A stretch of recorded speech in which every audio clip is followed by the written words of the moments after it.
As you wake once more on the floorboards of the wagon, you find yourself just staring at the ceiling and contemplating the previous loop and what you just witnessed. That image will be burned in your memory forever. The redoubtable man at arms, all of your companions dead at his feet, roaring his defiance at the sigh, refusing to bow, refusing to break. And through trickery and cunning, through unshakable resolve, the man at arms slew it, slew the sigh, and gave you victory.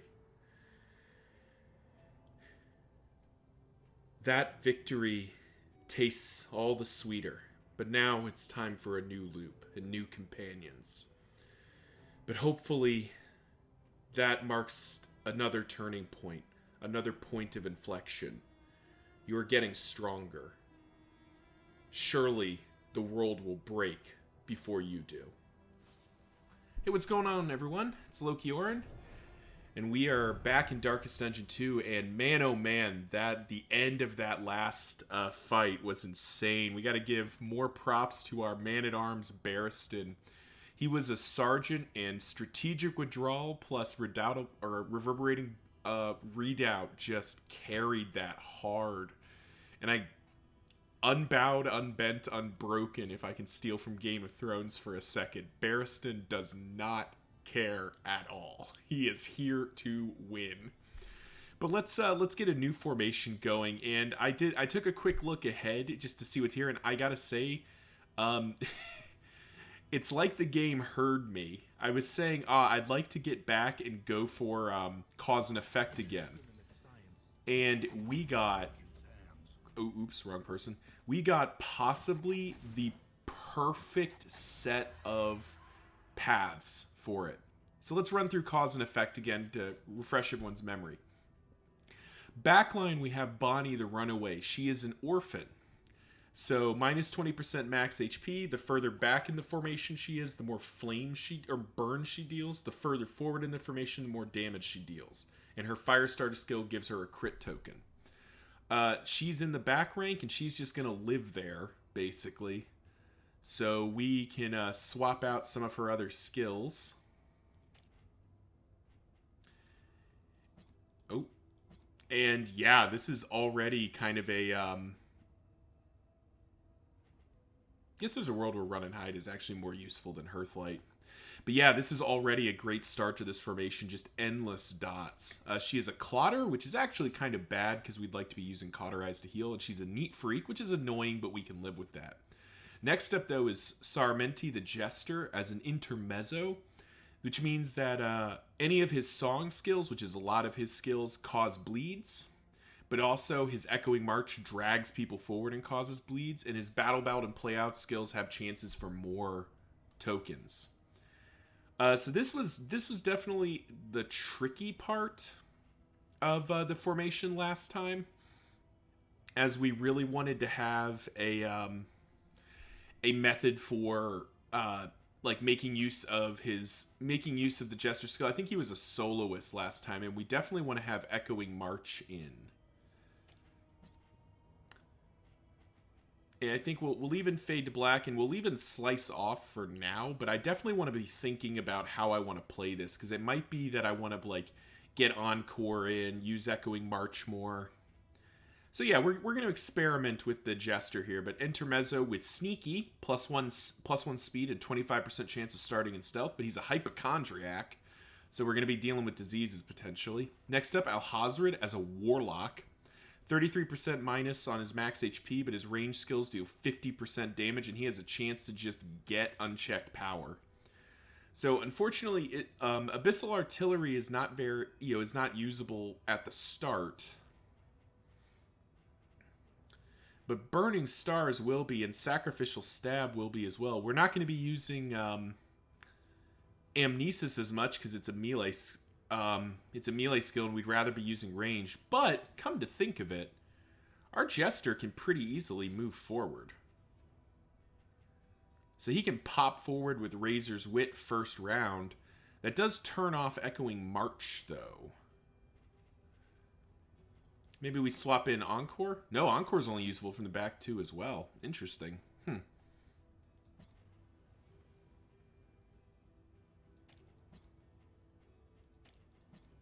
Maybe do something like this, set up our cause and effect, our dance. Try that. We'll try this out.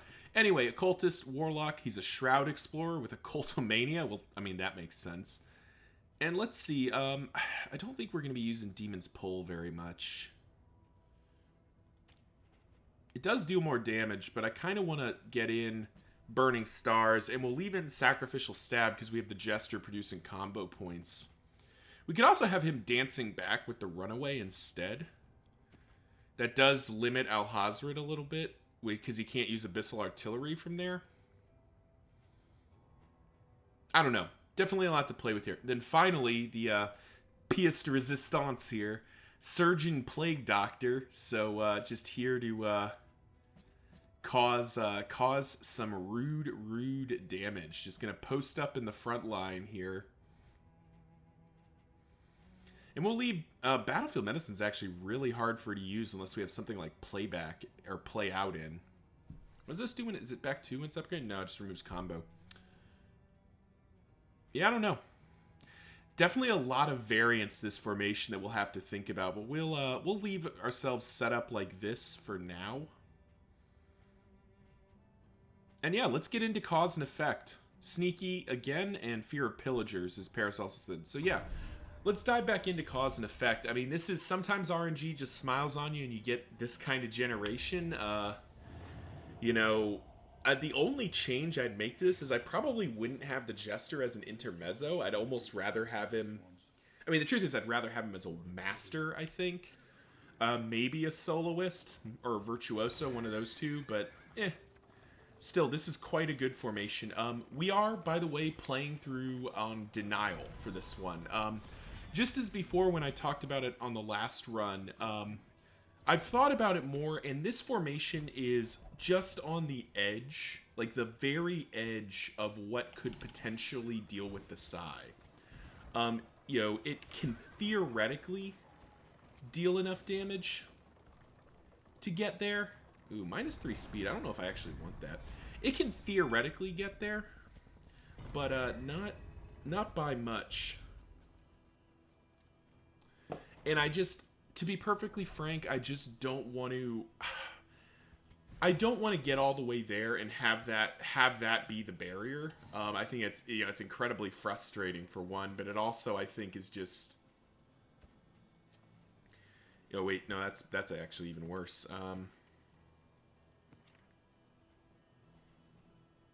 What the heck, we'll put it on the Plague Doctor. I don't really like this thing, but we'll go... But yeah, I just think that Denial is a better fit for this formation, because let's talk about it in a meta sense, and I'll talk about why. So this formation baseline, let's start the big three: stress, health, damage.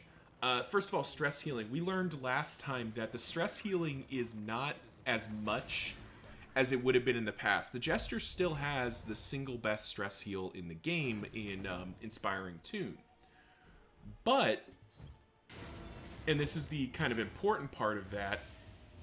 It does not necessarily have enough damage to reliably kill, like critting the. Geez, I'm sorry, I'm all over the place right now, aren't I? Let's crank it back.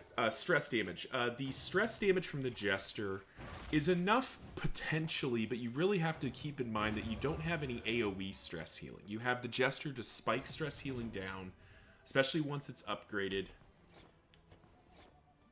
But that's all you have, and it can easily not be enough. So you can't get cocky about it. You've got to be very mindful. From a damage output standpoint, this formation has, with a Surgeon Plague Doctor and some of the other paths, it does have fairly decent, like, raw damage output, but really, where this formation shines is in its dot output. You know, Alhazrat are going to be our nuker with Burning Stars, but we could still actually be using Amnesis and just really tripling down on the dots, and I might actually end up doing that. It's just right now Burning Stars is kind of better, especially since he's a Warlock. But yeah, so and then finally, healing output. We have Alhazrat with weird reconstruction. That's somewhat consistent. Cauterize from Bonnie as long as there's bleeds. And then Paracelsus has indiscriminate science and battlefield medicine, but battlefield medicine is not going to be in use most of the time. That being said, still a very capable formation, and as we get to the end, we'll put that to the test here. All right, first of all, let's figure out where we're going. This will influence what I do. Wow. That's a greater sharpness charm. Avoid the hospital? We don't have any bad negative traits. Yeah, we'll go to the Tangle. I guess we're going to the Tangle next. Avoiding the hospital should be fairly easy, and if we're doing that, we probably should just buy one. Yeah, 1, 2. We'll just boost all of our people's HP up to tops. Buff up our party members here. Don't want minor clotting crew. We'll set up our Wainwright. But yeah, so, I mean, I've looked at this formation before. I'm sorry if I'm a little bit scattered. I'm just kind of playing and thinking at the same time. We will be upgrading Inspiring Tune first. But in the end, okay stress healing, enough stress healing. Plenty of damage output, though it's primarily in the form of dots. Both bleeds, blights, and burns. And then, a lot of variety of healing, but it can be tough sometimes to get it set up. But let's go ahead and, get into it. We're going to be in the Tangle next. This is Cause and Effect, run number 2. Thank you all for watching, and tune in next time. See ya!